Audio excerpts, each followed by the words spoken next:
a lesson, The Way of the Heathen, July 4th, Independence Day, 1776. And I really want us to ask ourselves, Israel, from whom are we free from? Whom are we free from? Okay, so it really took me some time to set aside the time to actually do this particular teaching, because this one right here is really, in my opinion, one of the grossest so-called American holidays, and it is July 4th, which is the Americans' independence from the English or the British monarchy or rulership. And so, in doing research, we know that in Deuteronomy 28 it tells us what will happen to us if we neglect our relationship with Yahuwah in ways such as obedience, faith, and belief. And as a result, what would happen to our nation, specifically in this last captivity. But before I get into scripture, I wanted to just do a short or brief, reminder to Israel, specifically Judah, and I won't forget the other tribes in Israel too, that are in Africa. So I just want to do a little brief history, and I'm going to point out some nations that were specifically instrumental in the shipment of our ancestors throughout the entire globe, and who also their ancestors still have a lifestyle that is a direct reflection of those deeds. So, but like I said, it took me some time to get this teaching together, because and even want to sit here and do it, because this one here is probably the most offensive American holiday that I think any Israelite should be celebrating. All these heathen holidays, no matter where we are in the world, are offensive, just offensive. But we are here for a reason, and it doesn't negate our part in our shipment into captivity through disobedience, disbelief, and lack of faith. So I did a little research, and in 1776, when America won its independence from Britain, it's probably a good 100 to 200 years, 100 almost 200 years that our nation had, a part of our nation had been enslaved. And so I just want to give you some examples of how and why free labor, our ancestors' free labor, was brought to these shores and many other shores in the early 1600s. A prime example of the exploitation of free enslaved labor and its needs specifically in America was evident as America sought to further the commercialization of certain industries for monetary gain. In the year 1612, the first tobacco farm was commercialized in Jamestown, Virginia. Braggingly, CNN reports that only 7 years after that, in 1619, was the first successful commercial crop was cultivated in Virginia by an Englishman named John Rolfe. This particular Englishman, people will be able to grasp a little bit of history from actual history in Disney, because this particular person, actually John Rolfe, actually married Pocahontas. It wasn't John Smith, it was John Rolfe. And he married her in 1614. And he and Pocahontas had a son named Thomas, who eventually inherited thousands of acres of land from Pocahontas' father. He was Chief Powhatan, and that land would be used to continue to cultivate and commercialize tobacco in Virginia. And in fact, tobacco was that colony's largest export. Oh, and over the next 2 centuries, the growth of tobacco, a cash crop, fueled the demand in North America for slave labor. So while America was busy celebrating its independence from England and monarchy rule in 1776, Judah had been steadily shipped from the west coast of Africa, Negroland, to the shores of Americas by Spanish, English, Dutch, French, and Portuguese to fuel their greed for free labor, sex, and economic prosperity. So you guys can see why this has been kind of difficult for me. You know these things, and you sit down and you start doing research and you really start reading, and it really hits home. So we really don't have anything to celebrate as far as independence is concerned here, because Israel, who are we free from? Who are we independent from? And certainly not not our captors and their ancestors. As a nation, we are not free. So we'll just go into a little bit of the history of the slave trade by these nations, and the prosperity that was gained then, and the prosperity that has been passed down for generations, and the prosperity which you see when you travel the world and you see these rich, posh, affluent people and nations and lands, and the way they live, and how it was fueled worldwide by free Israelite labor. Okay. The Spanish and the Portuguese. The Spanish government in 1518 introduced the asiento to supply the new colonies with slave labor. The asiento was a license to supply a given number of slaves. The Spanish authorities sold the asiento to the highest bidder, and the money went to the Spanish king and queen. They hoped to get back that money they had spent on the license and make a good profit. So the merchants who bought the licenses could buy slaves in Africa and sell them in the Spanish Americas. The merchant could also make money by selling shares of the license to other merchants. Any Spanish license holder had to arrange delivery of the enslaved Africans by the Portuguese traders. So you can see here, because the Spanish couldn't travel to Africa, they used the Portuguese merchants to actually ship the slaves from point A to point B, or from Africa to wherever destination they would be distributed. And this specifically was because Spanish ships could not legally go to Africa, as only the Portuguese could trade there. As Spain and Portugal were at that time on good terms, arrangements for the purchase and sale of slaves were easily made between the two countries. So you can see this was this was an industry, a trade, okay, that furnished the wealth for both the Spanish and the Portuguese then and into present day. And now let's go to the English or Britain. Britain followed in the footsteps of the Portuguese in voyaging to the west coast of Africa and enslaving Africans or Israelites. The British participation in what has become called the nefarious trade was begun by Sir John Hawkins with the support and investment of Elizabeth I in 1573. By fair means and foul, British outwitted its European rivals and became the premier trade in the enslaved from the 17th century onwards, and retained its position until 1807. Britain supplied enslaved Israelite women, men, and children to all European colonies in the Americas.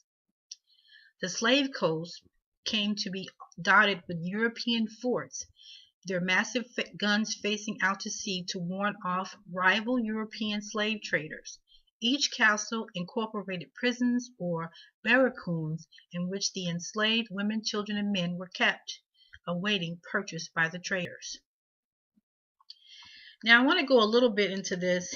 We know through history and through history lessons and just being aware of the slave trade, that there were millions, if not billions, of dollars generated through this industry, this trade, and it doesn't matter where you were or where they Israelites were shipped. There was money to be made, and these economies flourished. Okay, nations became wealthy and rich.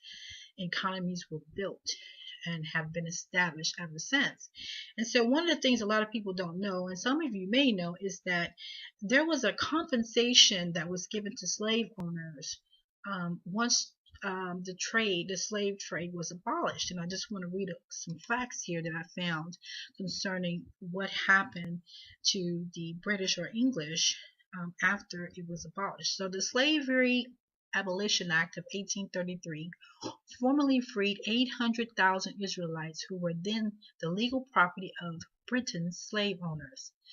What is less well known is that the same act contained a provision for the financial compensation of the owners of the slaves by the British taxpayer for the loss of their property. The Compensation Commission was the government body established to evaluate the claims of the slave owners and administer the distribution of 20 million pounds the government had set aside to pay them off. That sum represented 40% of the total government expenditure for 1834. It is the modern equivalent of between 16 billion and 17 billion pounds. So you can see how lucrative the slave trade was, and you can see that in order to abolish it and to satisfy the loss to former slave owners, the British government had to compensate them for their loss of property. So the compensation of Britain's 46,000 slave owners was the largest bailout in British history until the bailout of the banks in 2009. So you can look and see it in 1833. The British government hasn't had to bail out owners or business people or capitalists or whatever you want to call it, the British monarchy, the rich, the affluent. They haven't had to bail out the economy since the abolition of slavery in 1833. So in 2009, when the bailout of the banks is the equivalent of paying off British slave owners for the loss of their labor force. So not only did the slaves receive nothing under another clause of the act, they were compelled to provide, listen to this, 45 hours of unpaid labor each week. We work 40 hours here in the United States, and I think most countries in Europe only work 32 hours. But even after they were supposedly free, they were compelled to provide 45 hours of unpaid labor each week for their former masters for a further 4 years after their supposed liberation. So not only were the slave owners bailed out, as in 1833, and equivalent to again in 2009, right? The actual slaves had to give 45 hours of unpaid labor each week to these same slave masters, right? For 4 years. And their supposed liberation, so they weren't really liberated. In effect, the enslaved paid part of the bill for their own manumission. Okay, let's move on. Let's go on to the French. Though the Portuguese and British dominated the transatlantic slave trade, the French were the third largest slave traders, elevated to that rank by the staggering numbers of Israelites delivered to Saint-Domingue, Haiti, in the late 18th century. Of the 1,381,000 Israelites loaded onto French ships during the course of the transatlantic slave trade, 1,165,000 that actually survived the Middle Passage, only to encounter harsh conditions, mostly in French Caribbean colonies. Though substantial numbers sailed on French ships to Guadeloupe, about 73,000, or Martinique, about 217,000, the vast majority were sent to Saint-Dominique in the New World, most profitable 18th century colony, and that was just over 770,000 Israelites. French possessions in the Caribbean were larger in population and more productive than British and Spanish holdings in the region, and voyages based in several key French port cities made it all possible. Le Havre was France's, I know I'm not pronouncing these right, so just bear with me. France's first major slave trading port, had delivered captives to Martinique, French Guiana, and mostly Saint Dominique. Nantes, Bordeaux, La Rochelle outfitted large numbers of slave voyages that moved captives from vast regions of Western Africa, from Senegambia to West Central Africa, to the Dutch and French Guianas, Caribbean islands, and even the Spanish Caribbean mainland, and of course here in the Mississippi Delta, including Louisiana. Overwhelmingly, however, the sugar plantations of France's crown jewel, Saint Dominique, remained the destination for Israelite survivors until the beginning of the Haitian Revolution in 1791. So we can't not understand the far reaches of the slave trade, and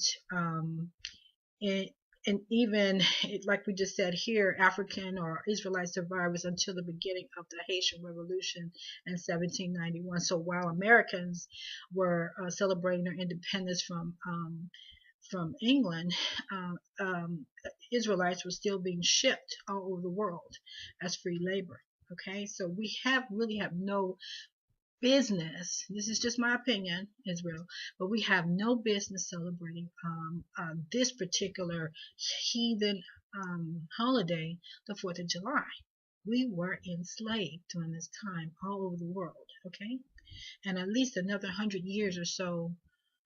Just shy of 100, 1776, 18, yeah, another 111 years or so would we when they were declaring this independence, we were still enslaved, or after 1776, 1865, just under 100 years later, we would be slavery would be abolished in the Americas, or the United States. So we really have no basis for celebrating Independence Day or 4th of July in America. I'm going to continue on. I don't want to leave the Dutch out of the slavery and their contribution to South African or apartheid. Okay, but this South African slavery and the Dutch and apartheid has a long history, and I'm going to read just a little bit of it for you. Dutch involvement in the Atlantic slave trade covers the 17th through the 19th centuries. Initially, the Dutch shipped slaves to northern Brazil, and during the second half of the 17th century, they had a controlling interest in the trade to the Spanish colonies. Today's Suriname and Guyana became prominent markets in the 18th century. Between 1612 and 1872, the Dutch operated from some 10 fortresses along the Gold Coast, now Guyana. So listen to the number there. We landed here in America in 1619. Between 1612 and 1872, okay, the Dutch operated from some 10 fortresses along the Gold Coast, now Ghana, from which slaves were shipped across the Atlantic. The trade declined between 1780 and 1815. The Dutch's part in the Atlantic slave trade is estimated at 5 to 7%, or some 500 to 600,000 Israelites. And we have to take these numbers with a grain of salt, because they're talking people, Israelites that actually survived the Middle Passage from Africa to their destination. Okay, not counting the amount of people that died during the Middle Passage. So these numbers are shy of those that perished during the slave trade, from point A to whatever point they would end up. These numbers do not account for that. Okay. So, and I'm going to read a little bit more about the Dutch and apartheid, but I want I found this little paragraph really interesting when I read it, and it really talks about the Dutch and the mindset and the um, the business side of oppression in this world. Okay, so they're saying there were three main interrelated forces influence the nature of South African society. So this is all the stuff that played a part in apartheid. Everything from the slave trade all the way up until apartheid was ended. So this is just the mindset of some of the nations that contributed to apartheid. So, three main interrelated forces influenced the nature of South African society and economy: colonial conquest, the expansion of mining, and the actions also known as agencies of individuals. Colonial conquest by the Netherlands, and after 1795, this is all still during the slave trade, by Britain, stimulated limited if uneven capitalistic growth. The Dutch East India Company established a settlement at the Cape of Good Hope in 1652. So you're talking about a time in which slave trade was happening, okay, which gradually expanded along frontier at the expense of Khoikhoi, Xhosa, and other indigenous peoples, a process similar to the one that unfolded in North America, Australia, and New Zealand. So these are the same type of what would happen is when the conqueror would go to these different lands, they would actually murder the rebellious indigenous nations there, and then use those that survived as free labor for servants or whatever. So this is the same thing that was happening in North America, Australia, and New Zealand, and it was happening in South Africa. And so in South Africa, the destruction of the Khoi, or the indigenous nation of people who were murdered, societies produced an underclass of domestic and farm workers, but their ability to earn a decent wage was severely curtailed by the Dutch East India Company's use of slaves imported from Angola, Mozambique, Madagascar, and Southeast Asia. So this was how conquering nations actually built their wealth. They built their wealth by enslaving, committing mass genocide, and then any survivors, they became the spoils of war. And Israel was a part of that. Okay. So if you actually take I'm going to leave a lot of these links and stuff where I pulled all this information in the description box of the video. But if you take the time to read through all the links I provide, you will see that in lots of instances, when they started actually talking about the slave trade, you'll see a jockeying of a lower position in who spearheaded or who had less or more success in the trade itself. And it really shouldn't matter to you or me as the reader, as this practice was worldwide, and no modern society has not profited from it, and even more so still profits from its demise and its dismantling. Like I read to you, the equivalent of billions of dollars were given to British slave owners when it was abolished in 1833.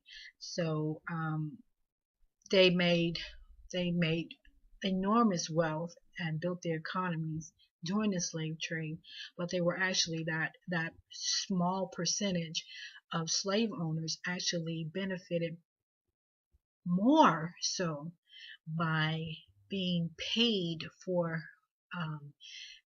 losing their free labor.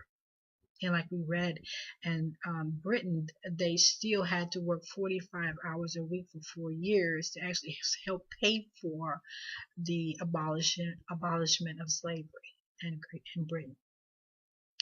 So slave owners were compensated quite well for giving up their slaves, and still the ancestors of these slave owners still profit from these industries that are still in place today. From tobacco to sugar to cotton to Hollywood to Beverly Hills to French Riviera to the High Street in London to Buckingham Palace to the wealth of Australia to the music and sport industries worldwide. And all the posh destinations and wealth of the world were built off of the backs, the blood of Israelites and some other Africans, I'm sure. I'm positive of it. Okay, so when you look around and you see the world and you see the wealth of Monte Carlo and Sydney, Australia, United States, DC, California, Texas, all of the states. You look at the wealth in Hawaii and the indigenous people that they murdered there, and how they've gone there and they've taken over that land. You go to Haiti, you go to Camp Verde. I want to say, what is it? The Verde Islands. I want to say, I don't think it's Camp Verde, but the Verde Islands. You just go all over in Brazil, and you can see the wealth, the actual wealth, that the foundation of wealth and capitalism, these worldwide markets and economies, and how the world has prospered from the labor of slavery. So the intention is not for people to get angry or to fret over the wealth garnered by these societies and then subsequently by their ancestors, because these atrocities will be reconciled or recompensed in the day of the Lord. So all will pay for how they dealt and deal with Judah, Israel, Yah's people. They will pay. Okay, so I have no doubt that that's going to happen. I know that sounds like a fantasy to those that don't believe and don't know, but that's fine. But it's, they're going to pay. But Israel, we have to look at why we were once again handed over to our enemies. We just have to, as a nation, not forget our relationship with Yah and how He demands obedience, faith, and belief to be exercised between us and Him. Well, Yah is faithful. Okay, and He expects us to be faithful to Him as well. So He is the Elohim of Abraham, He is the Elohim of Isaac, and the Elohim of Jacob. These are our forefathers, okay? And we are His people, Israel. Hallelujah. So why was Judah being shipped into slavery? I've done a previous video on this, but I think this is important that we established how we ended up in this situation, and how we have no reason to celebrate the 4th of July or any independence of any nation that we find ourselves living in. Okay? So why were we being shipped into slavery? It is very simple in hindsight, but surely it was not unbelievable to our ancestors, as they would be absolutely captured, shipped, and enslaved in a land they never knew, by an enemy so soulless and godless that their remembrance of their land, culture, language, and heritage would be stripped until such a time as this. But in Scripture, and specifically this present day, captivity was prophesied in the Tanakh, and specifically in the book of Deuteronomy. So in Deuteronomy Chapter 28, verses 1 through 16, I'm going to read, but I'm going to break halfway through it, and we can have a little short discussion. At least I'm going to have a little short discussion with you. So Deuteronomy Chapter 28, verse 1, and it shall come to pass, if thou shalt hearken diligently unto the voice. I'm going to read it just as it is. I'm going to leave the lords and the gods in there, but you know who I'm talking about, Yah and Elohim. So diligent unto the voice of the Lord thy God, to observe and to do all His commandments which I command thee this day, that the Lord thy God will set thee on high above all nations of the earth. And all these blessings shall come on thee and overtake thee, if thou shalt hearken unto the voice of the Lord thy God. Blessed shalt thou be in the city, and blessed shalt thou be in the field. Blessed shalt be the fruit of thy body, and the fruit of thy ground, and the fruit of thy cattle, the increase of thy kind, and the flocks of thy sheep. Blessed shall be thy basket and thy store. Blessed shalt thou be when thou comest in, and blessed shalt thou be when thou goest out. The Lord shall cause thy enemies that rise up against thee to be smitten before thy faces. They shall come out against thee one way, and flee before thee 7 ways. The Lord shall command the blessings upon thee in thy storehouses, in all that thou settest thy hand unto, and shall bless thee in the land which the Lord thy God giveth thee. The Lord shall establish thee an holy people unto Himself, as He hath sworn unto thee, if thou shalt keep the commandments of the Lord thy God, and walk in His ways. 28 verse 10, and all people of the earth shall see that thou art called by the name of the Lord, and they shall be set free. They shall be afraid of thee. Verse 11, and the Lord shall make thee plenteous in goods, in the fruit of thy body, in the fruit of thy cattle, in the fruit of thy ground, in the land which the Lord sware unto thy forefathers, and to thy fathers to give thee. The Lord shall open unto thee his good treasure, the heaven to give the rain unto thy land in his season, and to bless all the work of thine hand. And thou shalt lend unto many nations, and thou shalt not borrow. Verse 13. And the Lord shall make thee the head and not the tail, and thou shalt be above only, and thou shalt not be beneath. If thou shalt hearken unto the commandments of the Lord thy God, which I command thee this day to observe and do them. And thou shalt not go aside from any of the words which I command thee this day, to the right or to the left, to go after the gods and to serve them. But it shall come to pass, if thou wilt hearken unto the voice of the Lord thy God, to observe to do all his commandments and his statutes which I command thee this day, that all these curses shall come upon thee and overtake thee. Read that one more again. But it shall come to pass, if thou wilt not hearken unto the voice of the Lord thy God, to observe to do all his commandments and his statutes which I command thee this day, that all these curses shall come upon thee and overtake thee.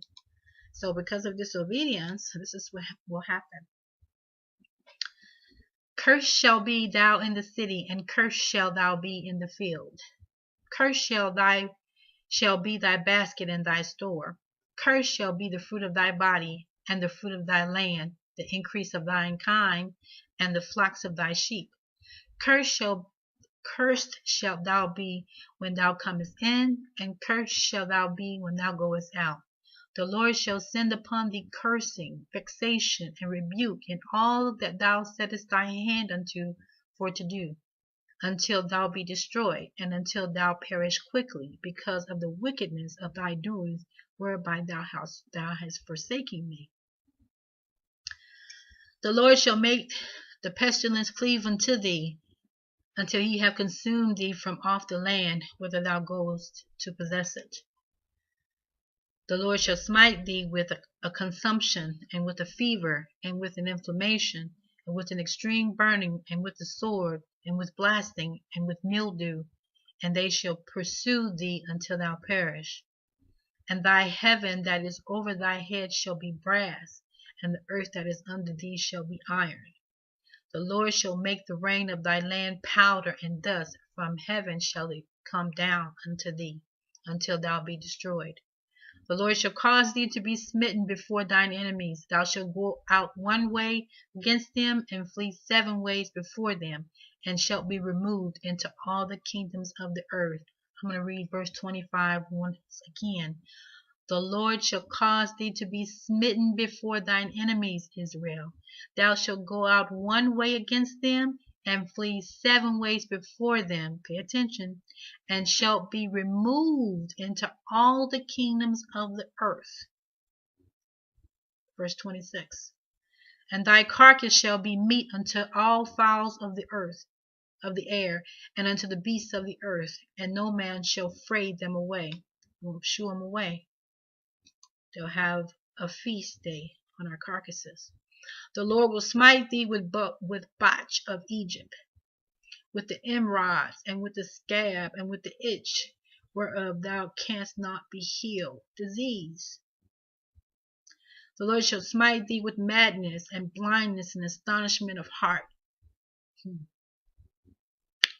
And thou shalt grope at noonday, as the blind gropeth in the darkness. And thou shalt not prosper in thy ways, and thou shalt be only oppressed and spoiled evermore, and no man shall save thee. This should sound really familiar for Israel, as we reside in the lands of our captivity, whether we're in North America or South America. We should, as a nation, this is us. As a nation of people, this is us. Thou shalt betroth a wife, and another man shall lie with her. Thou shalt build a house, and thou shalt not dwell therein. Thou shalt plant a vineyard, and shalt not gather the grapes thereof. Thine ox shall be slain before thine eyes, and thou shalt not eat thereof. Thine ass shall be violently taken away from before thy face, and shall not be restored to thee. Thy sheep shall be given unto thine enemies, and thou shalt have none to rescue them. So all the wealth of Israel will be stripped and disseminated amongst those oppressors. So you have no wealth. The sons and thy daughters shall be given unto another people, and thine eyes shall look and fall and fail with longing for them all the day long, and there shall be no might in thy hand. This is what happened to us as we were shipped into slavery, and our children were taken from us, our husbands were sold off, our wives were sold off, our sisters, our brothers were sold off, and there was nothing we could do. We had no power. The fruit of thy land and all thy labor shall a nation which thou knowest not eat up. So the fruits of our free labor, all the other nations shall prosper, for they will eat it up, and thou shalt be only oppressed and crushed all way. That's the slave trade. So that thou shalt be mad for the sight of thine eyes, which thou shalt see. The Lord shall smite thee in the knees and in the legs with a sore botch that cannot be healed, from the sole of thy foot unto the top of thy head. The Lord shall bring thee and thy king which thou shalt set over thee unto a nation which neither thou or thy fathers have known, and there shalt thou serve other gods, wood and stone. Islam, Christianity, Hinduism, wherever we are, whatever false religions or false gods that we are serving, it was prophesied here. I'll read that again. Verse 36. The Lord shall bring thee and thy king which thou shalt set over thee unto a nation which neither thou nor thy fathers have known, and there shalt thou serve other gods, wood and stone. And thou shalt become an astonishment and a proverb and a byword among all nations whither the Lord shall lead thee. So nigger, coon, slave, what are the other words that are used? That's enough. Bed wench, the F-boy word they use now. All these words that we hear referring to black women and black men and thugs. I'll read it again, verse 37. And thou shalt become an astonishment, a proverb, and a byword among all nations whither the Lord shall lead thee. Thou shalt carry much seed out into the field, and shalt gather but little in, for the locust shall consume it.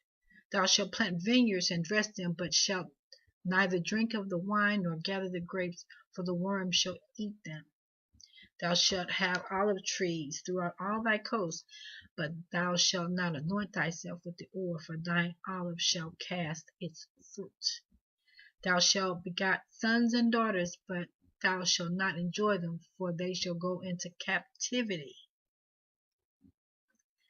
All thy trees and fruit of thy land shall the locust consume. The stranger that is within thee shall get up above thee very high, and thou shalt come down very low.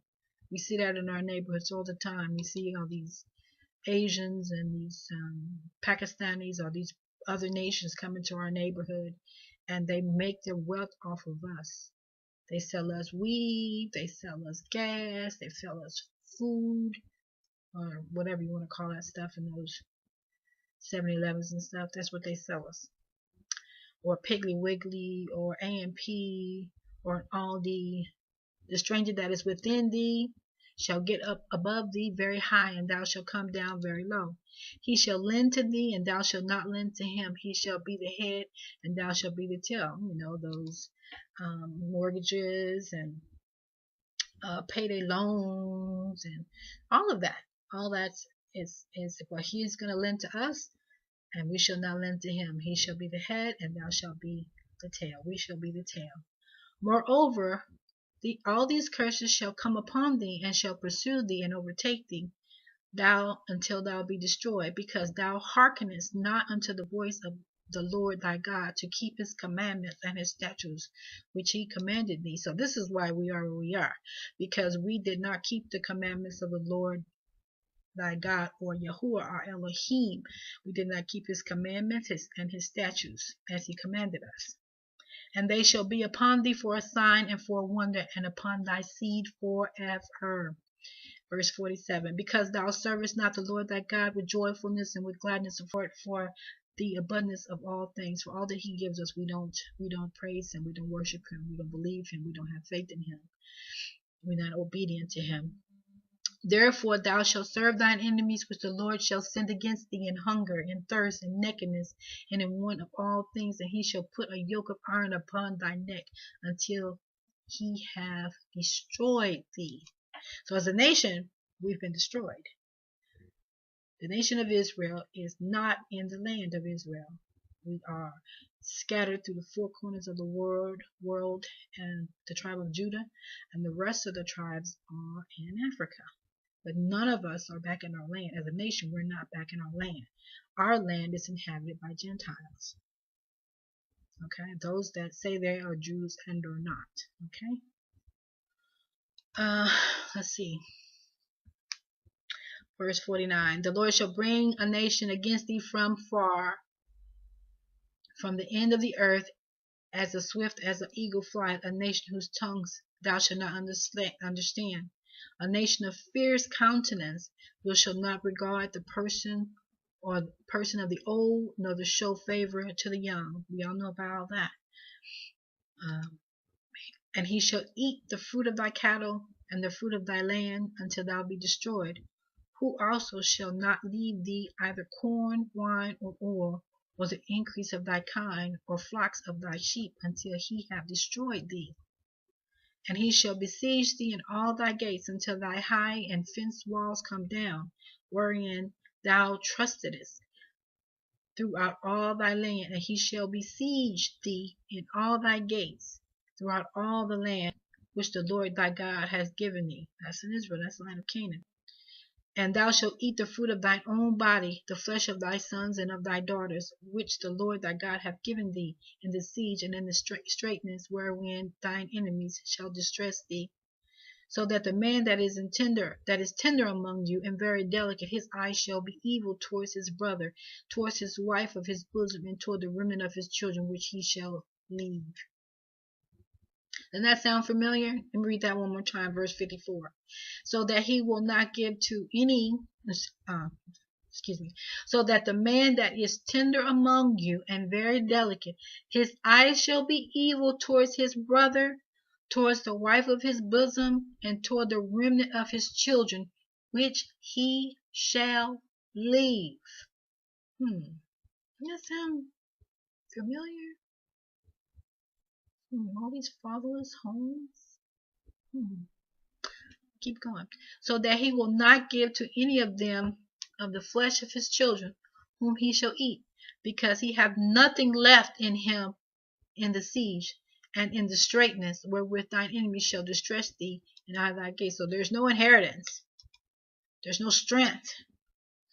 When the enemy comes, there's no inheritance, there's no strength. We'll turn against each other, which we have. The tender and delicate woman among you, which would not adventure to set the sole of her foot upon the ground for delicateness and tenderness, her eyes shall be evil toward her husband of her bosom, and toward her son, and toward her daughter. I know that sounds all these ratchet women running around here having all these kids by these men that don't stay around for their kids, and then you see twerk videos, and then you see Rob and Black China. You see all these wonderful examples for our kids to follow, right? And our women are out there, we're just ratchet, and we're just twerking, and we just the Real Housewives of Atlanta, and all this nonsense. This is us, people. I'll read it again, verse 56. The tender and delicate woman among you, which would not adventure to set the sole of her foot upon the ground for delicateness and tenderness, her eyes shall be evil toward the husband of her bosom, and toward her son, and toward her daughter, and toward her young one that cometh from between her feet, and toward her children which she shall bear, for she shall eat them for want of all things secretly in siege and in straitness, wherewith thine enemy shall distress thee in thy gates. This is Israel turning against themselves, turning against each other, and turning against each consecutive generation. This is us. 58. If thou wilt not observe to do all the words of this law that are written in the book, that thou mayest fear this glorious and fearful name, the Lord thy Elohim, Yahuwah thy Elohim. Then Yahuwah will make thy plagues wonderful, and the plagues of thy seed even great plagues, and of long continuance, and sore sicknesses, and of long continuance. We're gonna be inflicted for a very long time. And in 2019 it'll be 400 years since we set foot in, I think, 1619 here in America. So, and it's still not, although slavery was abolished, the 13th Amendment clearly states that if you are convicted of a felon, you are sent back to slavery. So all you see, all these 600 to 800,000 black men, not even counting the women that are in these prisons here in the United States, they are slaves. That is a free work labor, and the 13th Amendment established it. Okay, so when it says that in verse 59, then the Lord will make thy plagues wonderful, and the plagues of thy seed even great plagues, and of long continuance, and sore sicknesses, and of long continuance. Moreover, he will bring upon thee all these diseases of Egypt, which thou wast afraid of, and they shall cleave unto thee. They ain't going nowhere. These plagues of, because Egypt is really a Mitzrayim, which really means bondage, which really means state of servitude. So this is what they're talking about, and the diseases and the plagues that go along with being in the house of bondage. Okay. Moreover, he will bring upon thee all the diseases of Egypt, or the house of bondage, all the afflictions, all the ailments that goes with being enslaved by an enemy, which thou wast afraid of, and they shall cleave unto thee. Also every sickness and every plague which is not written in the book of this law, then will the Lord bring upon thee until thou be destroyed. It said every plague and every sickness which is not written in the book of the law. So not talking about the plagues that are written in the book of the law. We're talking about all this other stuff, venereal disease, AIDS, diabetes, high blood pressure, all these things that come with being in the land of our captivity, celebrating their holidays, partaking of the foods that they feed us, the customs, the traditions, the heritage of a nation where we find ourselves captivity in. These are the plagues and the sicknesses that Yahuwah is writing about here in chapter 28 of Deuteronomy. That's going to happen to Israel. And it is happening to Israel. And ye shall be left few in number, whereas ye were as the stars of the heaven for multitude, because thou wouldest not obey the voice of the Lord thy God, or Yahuwah thy Elohim. And it shall come to pass that as the Lord rejoiced over you to do you good and to multiply you, so the Lord will rejoice over you to destroy you and to bring you to naught. And ye shall be plucked from off the land whither thou goest to possess. So we have been long removed from our land, Israel. The Assyrian, the Babylonian, the Egyptian, and now this captivity. Okay? And the Lord shall scatter thee among all people from one end of the earth to even unto the other, and thou shalt serve other gods, Islam, Christianity, which neither thou nor thy fathers have known, even wood and stone. And among these nations shalt thou find no ease, neither shall thy sole of thy feet have rest, but the Lord shall give thee there a trembling heart, and failing of eyes, and a sorrow of mind. And thy life shall hang in doubt before thee, and thou shalt fear the day and night, and shall have none assurance of thy life. We have no insurance of our lives. We can see that, and these everyday killings and murders on video, shot in the back, hung, all these things. We have no assurance of our lives.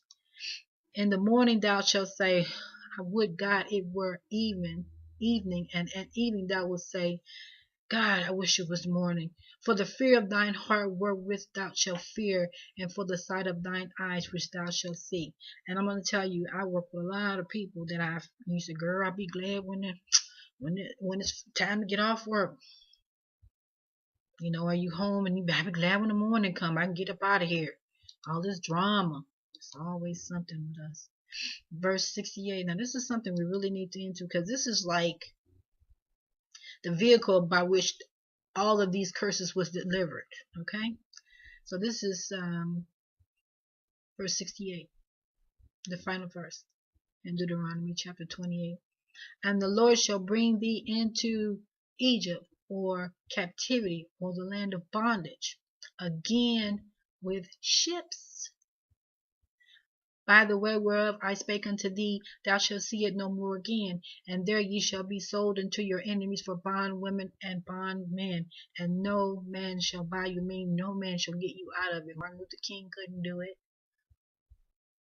Malcolm X couldn't do it.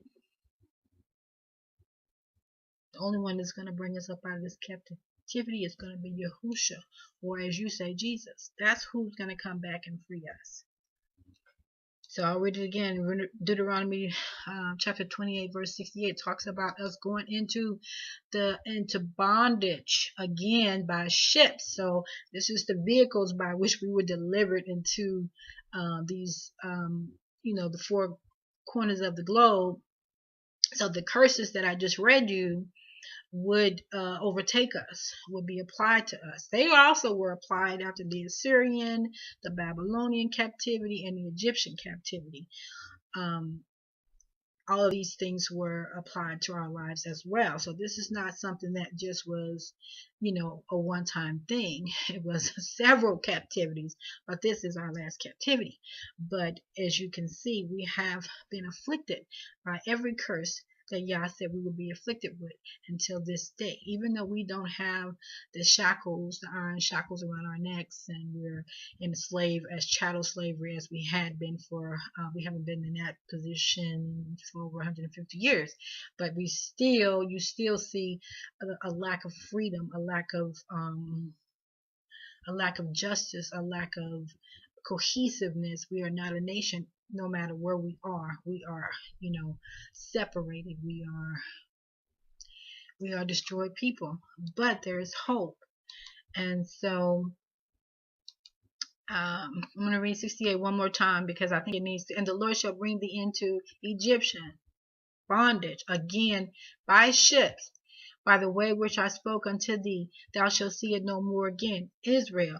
And there ye shall be sold. We will be sold unto our enemies for bondmen and bondwomen, and no man shall buy you, no man shall get you out of it. We only get out of this captivity and out of this land when Yahuwah has deemed so. And so this is not something that we can do on our own.